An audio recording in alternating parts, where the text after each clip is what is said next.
Okay guys, to enjoy your new PC upgrade to our latest system, what you need to do is change the controls. Now this is a very simple process, so I'll just show you how to do it.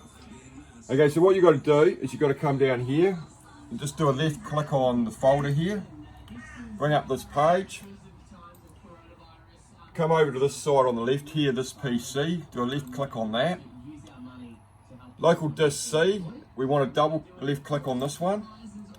Okay, we've got to come up and find this one, program files times 86. Do a double click on that and go right down to the very bottom. What we're looking for is this one here, the Win Ipac V2. Do a double click and we come right down to the very bottom here again with the application Win Ipac, double click. Okay, so what you'll see is the encoder board coming up here. So what we're going to do is change the profile over to the new key inputs to the drive that's just been upgraded. So it's really easy. We just go on the file up here, do a left click. We need to click on open. And what you'll find, it should come straight up like this. If it doesn't, you've got to go into documents like here. Click on documents and look for Ipac Profiles. And depending on what machine you've got, a 2-player or 4-player, you need to click on the one that you've got. And we'll do the 4-player here, so we do a double click. What we're going to do now is go back on File. And we've got to go to this one, Force the Board Reconfiguration. Just click on that. And what that does is it changes all the profiles over. And to make sure that it's correct, probably the easiest way to look at it is go on Player 1 Coin. What you'll see over here is it's 5.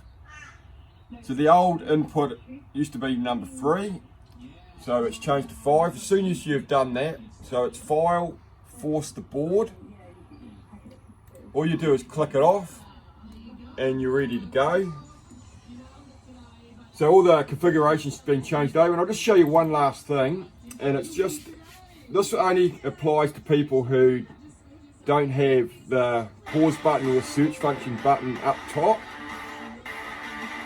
So if you don't have the search function above the machine between the 2 speaker grills on the more modern machines, what you can do, if you plug in a keyboard, we'll just go into something.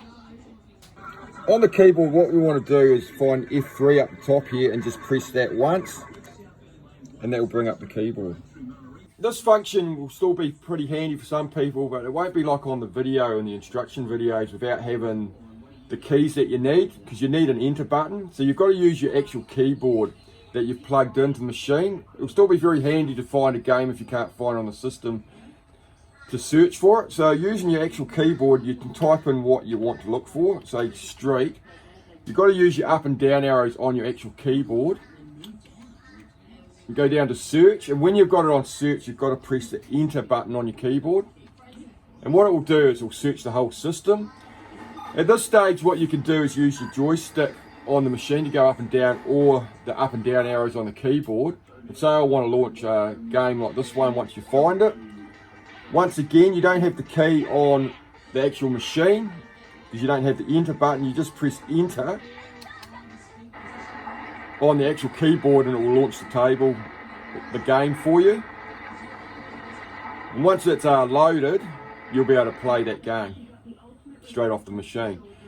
So like I say, it's the search function is on the machine, but you don't have the actual buttons to do this on the older models, but it's still on there if you want to use a keyboard to search the system. And once it's loaded, you just play the game as normal.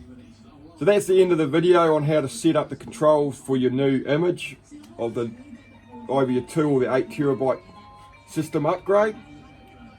Thanks for watching and happy gaming, guys.